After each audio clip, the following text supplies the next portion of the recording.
What's going on YouTube? This is Soldier 800 here, coming at you guys today with a regional deck profile from my good buddy 14 Fluffies, or Nick Marko, as he's known on his channel.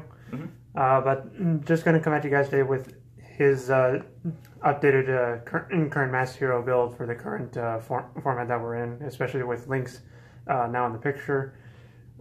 Pretty much like set and ready to at least abide by the new master rule change, as well as combat the decks that are running around, primarily True Dracos and Zodiacs. So yeah, just tell us about the deck. Okay, so this deck actually performed fairly well, even though it did go X4. That was more due to just drawing bad hands and just like bad luck with the game in general. I mean, but when in testing, before like these last minute changes I made, which I'll explain later, the deck performed fairly well on Dueling Book and stuff like that. So yeah, starting off, we have our obligatory triple Shadow Mist. You run this at 3 just because it's a very necessary card in the deck. It searches your heroes, and it searches your Chingu place on special summon, and it's something that you need to max out on just because it really is that good.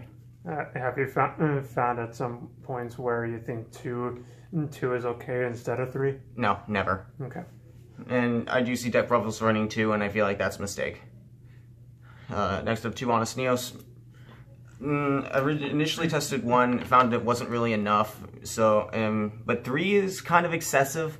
I mean, 2 is really the perfect number because you want to search it off of like Shadow Mist or Emergency Call. You don't want to open it too often. I mean, there are some times where it could be like beneficial opening, but more often than not, you really just want to search it.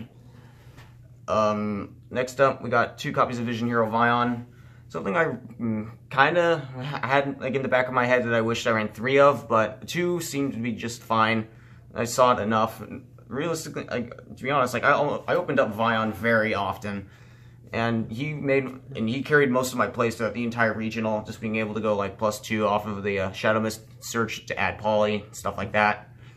And I would imagine that if you had the option to, though, you would bump it up to 3 just because it, along with Shadow Mist, is probably something you want to see more often than not.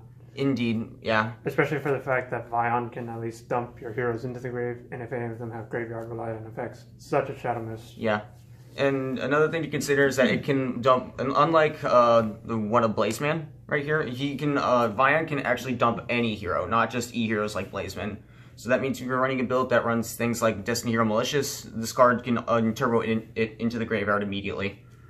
And yeah, there's a lot of Vion opens up a lot of really silly combos.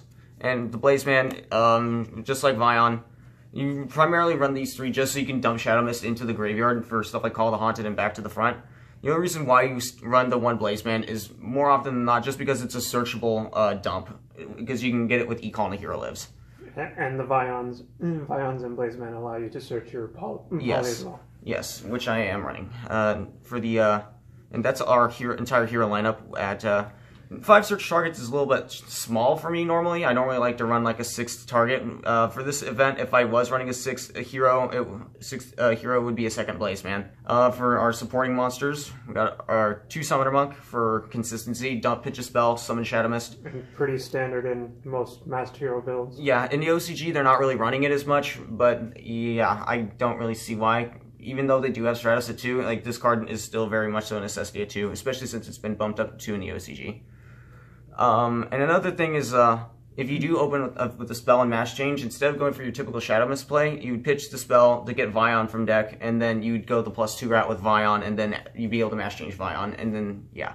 It's a more advantageous play. Next up, we got 2 Ghost Ogre. I needed to play hand traps, because now that we don't have Bubble Man, and Bubble Man's not really useful in heroes anymore, you can afford to run hand traps now. Yeah, and the Ghost Ogre seems like at least to be the standard, if not at least the norm for most players that can't afford the higher. Yeah, I mean, if you can't afford like Ash Blossoms or like Draw and Luckbirds, so the Ghost Ogre is probably like the next best thing because they are objectively better than Valor this format. And that's it for the 2 ofs. Starting and for the 1 ofs, we got the 1 BLS. This card was actually incredibly clutch throughout the entire day. Against a True Draco player, I opened him 3 out of 3 games, which was pretty sacky, and I basically won because I was continuously banishing his his Dynamite Fighters and Ignis Heats with BLS, and he wasn't really able to stop it because it doesn't really save. The True Draco spells don't really save from card effects. The Dragonic Diagram can protect from running over by battle, but BLS can just banish it. So yeah. And then you can blow people out by BLS's double attack too. Yeah, and you can also get it back with Call of the Haunted and back to the front. Next up, we got the one Goblinberg for special summoning Shadow Mist from hand. One is just fine. You don't need more than one. Realistically, you don't really want to see it all that much. Although, like, if you do see it going first, and you do have something, like if you're going second, and your opponent has a problematic card, or like if you're afraid of their back row, and you can go like Goblinberg for another level 4 monster, you could proceed to make like a Diamond Direwolf to pop a back row, and then go Hero Lives into a Shadow Mist in order to make your Dark Law, and then at least have something off the board. And for the last monster, we have the one Maxi. Self-explanatory there. Yeah, it's a staple. Whether or not it gets banned or not, that's irrelevant. If it does get banned, like you can just add it for like another hero, typically like a Blazeman. And that wraps up the monster lineup. Pretty high monster lineup. The highest I've ran in heroes in a very long time. I think the count is 15 overall. And for the spells, the spells are pretty self-explanatory. We got Triple Hero Lives. Just pay half-life, special summon a level 4 lower E-Hero from deck. Normally you get Shadow Mist. But there is the option for getting Blazeman as well, but that almost never comes up. The only matchups were like this, the only like relevant matchups were like paying half-life turn 1 would actually be very, very bad, would actually be against Trickstars and Cosmo. And I've run into one of each matchup at the regional today. Resolving Hero Lives against Trickstars is so scary. It's not even funny, especially if you're going second, because if they have their field and you take damage, because they have like there's a Trickstar monster that resolves burns. Just essentially, you'll take damage when you resolve a spell, and there's also the one that burns when you add. So like you take damage from activating Hero Lives and then resolving Shadow Mist effective Surge. So you take tons of unnecessary damage. So in a nutshell, Trickstars are essentially Red Eyes Flare Metal Dragon, but with a higher effect. Yeah, I mean, I wish I was cited better for that matchup, even though I did win that match against Trickstar. Next up, Triple Emergency Call, pretty self-explanatory. It just helps with consistency. More often than not, you're going to be just adding, like, you can add Shadow Mist, add Honest Neos. If you can't get to Honest Neos off, or any other reason off, like a Shadow Mist search, you can just get it off E-Call. Next up, we got Triple Mass Change. No need to explain it. It's what lets you make your masked heroes. And for the 2 ofs, we got 2 Chalice. I was kind of iffy about Chalice going into this because like I wanted to have something in the main deck for effect negation, but because I don't have Solemn Strikes yet, thank God for the reprint. But yeah, if you don't have strikes, I figured that Forbidden Chalice would be like the next best thing. Although, like, I was kind of iffy about it in the main deck. I think in hindsight, it probably would have been best to not run it and have something else. But there were times where it was useful and it did come in clutch. Next up, 2 Pot of Desires. I wish this was 3 of. Like, if anything, like, I wish these 2 Chalices would have been a 3rd Desires and an Upstart, because I really, really needed to have more consistency. I did not open up with a lot of good hands. I normally just had a lot of really, like, dead cards in hand. There are a lot of times where I just drew bad, and like having extra consistency would have helped. At least see like Hero Lives and other combo cards. So yeah, if you're playing heroes, I would highly recommend just playing 3 Desires, and just keeping it at 40 cards. And for the 1-ofs, not that many 1-ofs. We got 1 Miracle Fusion. It never came up, although like if you do, it isn't a really good top deck along with the likes of BLS. Just to be able to make your power plays. And the option is there because Miracle Fusion acts as like another BLS in a way. Yes. The 1 Poly, I had like the worst luck drawing this. Like this is absolutely the worst card to draw in the deck, but if you do search it, it gives you access to fairly powerful plays.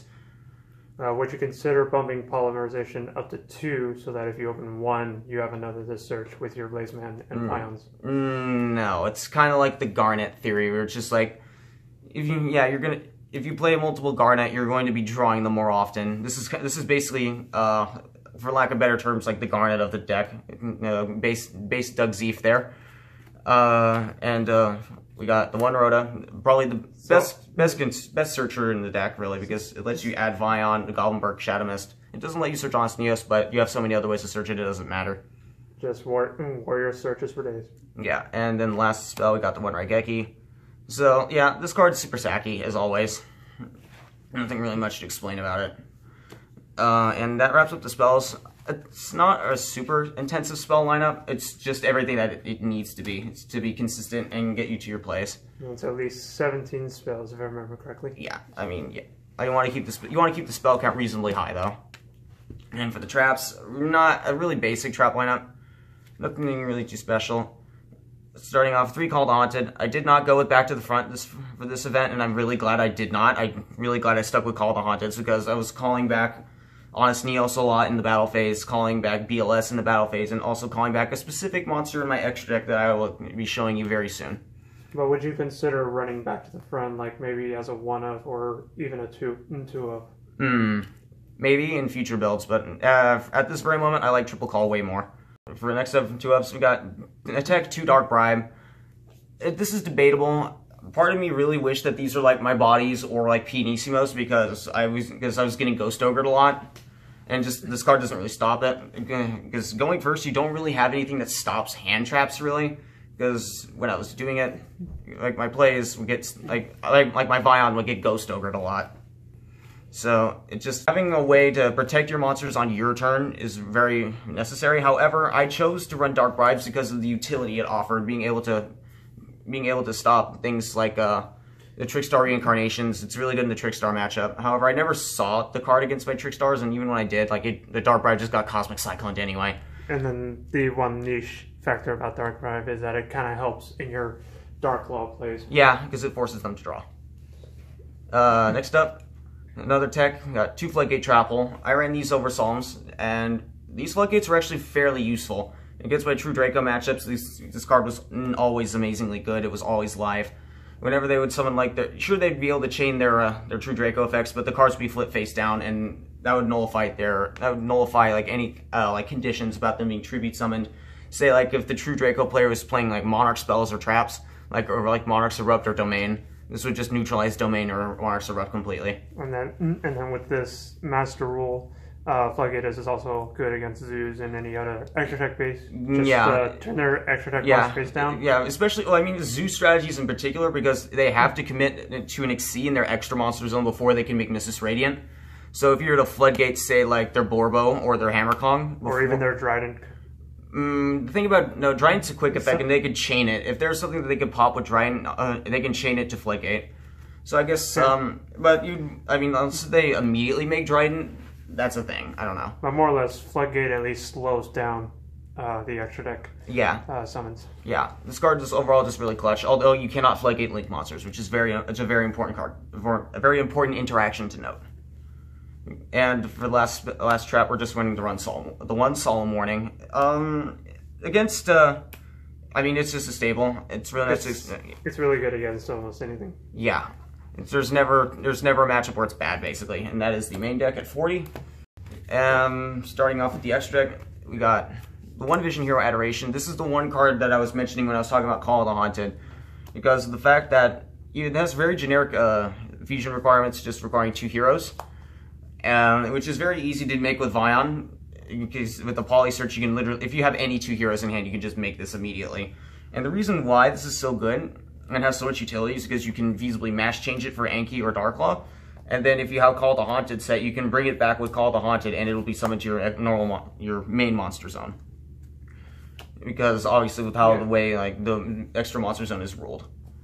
Yeah, when an extra deck monster goes to the grave, or leaves the field at all. When it's resummoned, any way, shape, or form besides the extra deck, goes to the main monster zone. Yeah, so I would be doing that a lot.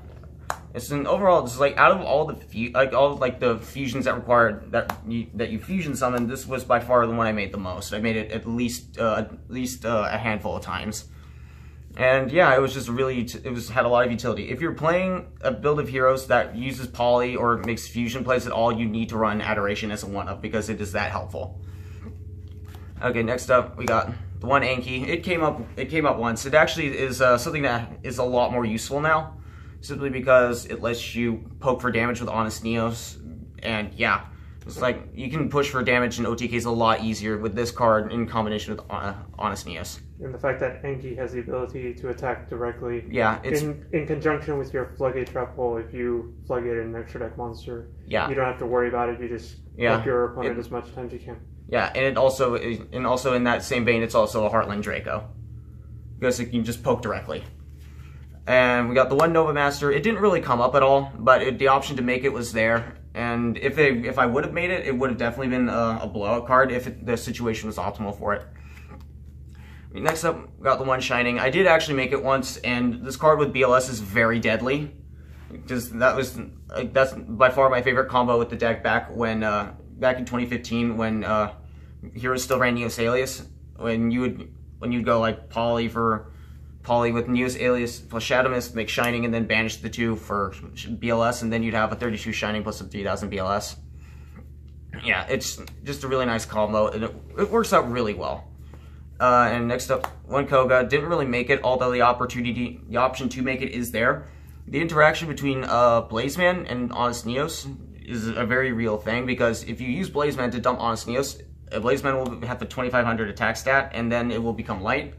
So if you were to say have Blazeman become light and copy stats, mash change it for that, and now you have Koga on the field, and then you can use Koga's effect to banish Honest Neos in the graveyard and cut something by 2500 and just put a lot of damage on board. And of course, 2 Darklaw, very much so. Like, this is something that you make every single game, and there are times where I've made both very easily. I've gone through both, and yeah, it's just you need this card to win. And as much as people don't like it, as much as it's like a protect the castle type deck, this is how you win in this metagame. Just Darklaw and chill. And Darklaw, Honest Neos, and back row basically. And on for the Xyz. We are running the Utopia package. I actually never made this once. Just because Darklaw plus like anything plus Honest Neos basically is big enough of a beater to get over everything. Because you don't have, because like even with Vion, which is objectively like the smallest monster in the deck, with Honest Neos is still 3500, and that's bigger than most things in the meta. We got the one Tornado Dragon. It came up once, and it was fairly good. Castell never made it.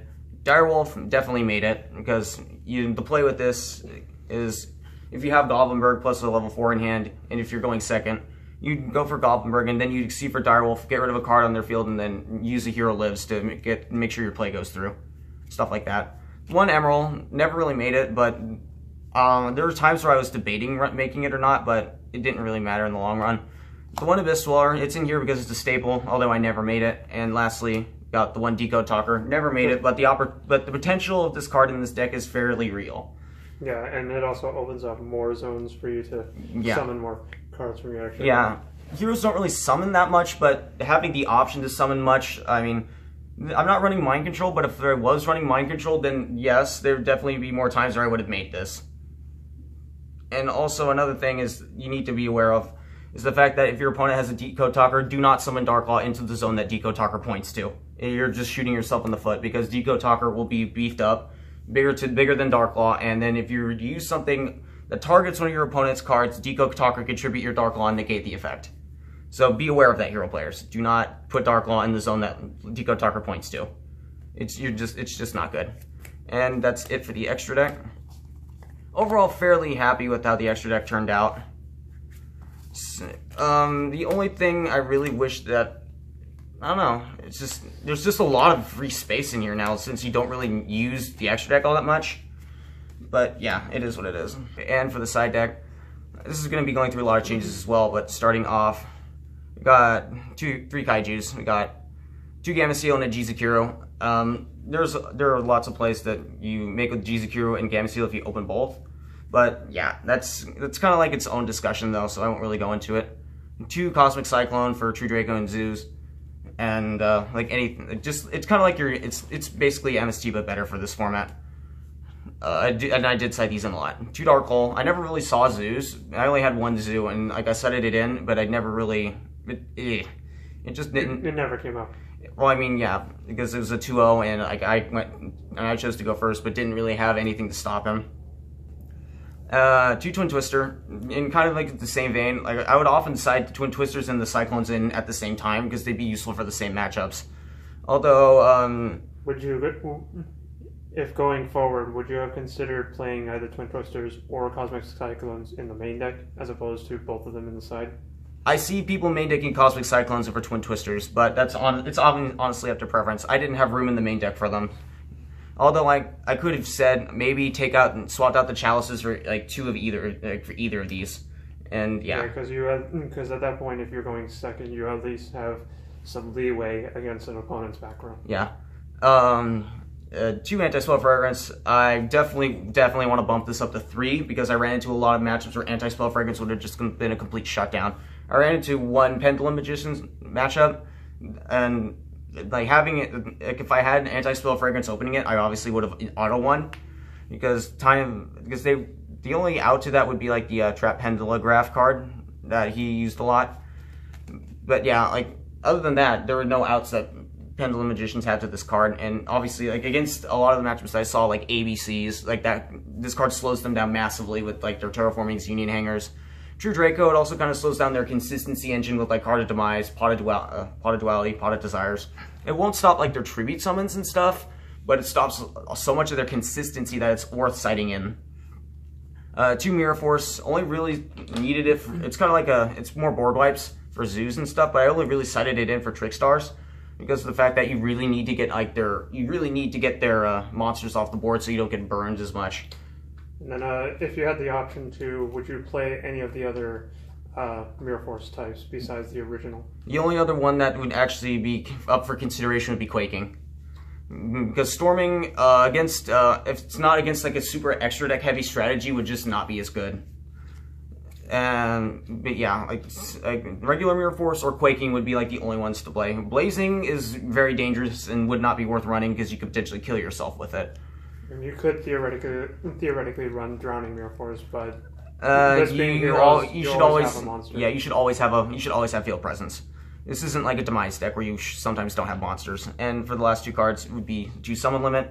I never saw the matchups that I needed for this card. Yeah, I cited in against my round 1 Cosmos, and he said that this card was definitely a pain to deal with because it stopped his plays a lot. However, it's really only good against. It's really only hurtful against Zoo, and I only saw 1 Zoo, and I never saw this card. In hindsight, I really wish that I kept Light Imprisoning Mirrors and didn't cite this, because I ran into all the matchups Light Imprisoning Mirror would have been great for this format. But Summon Limit is at least good in the hindsight, because it will at least slow your opponent down more than it will slow you down. But I know that there should be a ban list soon, and if zoos do get hit, these will just be going out straight away because there's just. But yeah, that's it for the deck profile. I'm pretty sure we've rambled a lot, so yeah. Yeah. All right, guys, that's pretty much it. That's been Nick Marko's Masked Heroes for this regionals in September 2017. Thank you guys for watching. Here's hoping for the next format to not hinder them too much, but you know what? They're not going to get hit. Yeah. Hope you guys enjoyed, and we'll see you in the next video.